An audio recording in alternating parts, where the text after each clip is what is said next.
Hi, my name is Dr. Judy London. I am a clinical psychologist and author of the book Connecting the Dots, Breakthroughs in Communication as Alzheimer's Advances, which is for people who are caregivers and dealing with Alzheimer's. There are over 15 million caregivers in America who are unpaid, and they take care of 80% of the 5.3 million people who have Alzheimer's, not to mention the caregivers with other dementias, which are also involve a tremendous amount of work and responsibility. Alzheimer's, though, accounts for 70% of all of the cases of dementia that we know about. We are not superhuman, we're human.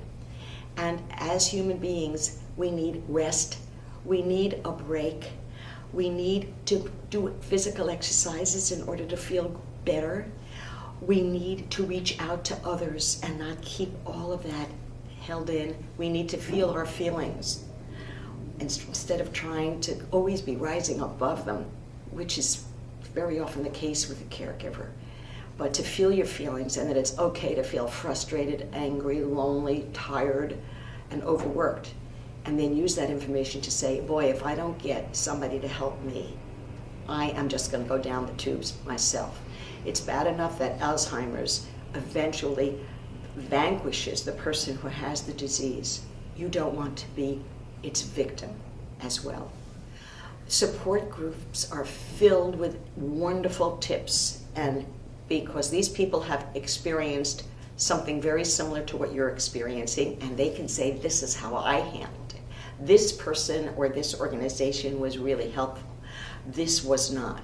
And frankly, there's fabulous help from the Alzheimer's Association, and we are lucky enough to have their Northern California office right here in Mountain View, and it is local. And anytime anyone even calls their 800 number, they are going to get help on the phone. It's 800-272-3900, and easily, if you're on a computer, just go to www.alz.org and you will be filled with information. So the support group provides you with a framework of understanding this disease, of knowing what to do when things baffle you, of realizing you are not alone, and of learning from each other, because a group is always greater than the sum of its parts. I think it's really important to enlist the wishes of your loved one who is starting to show symptoms and has gotten a diagnosis of this disease.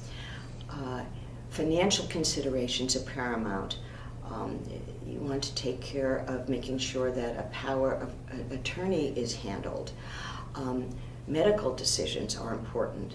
You want to find out from the person what his or her wishes are for the future and for the present.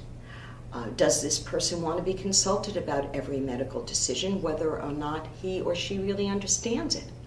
You need to involve the person as much as you can before the disease has started to progress in a way where they no longer are as aware or as alert to what is going on with them.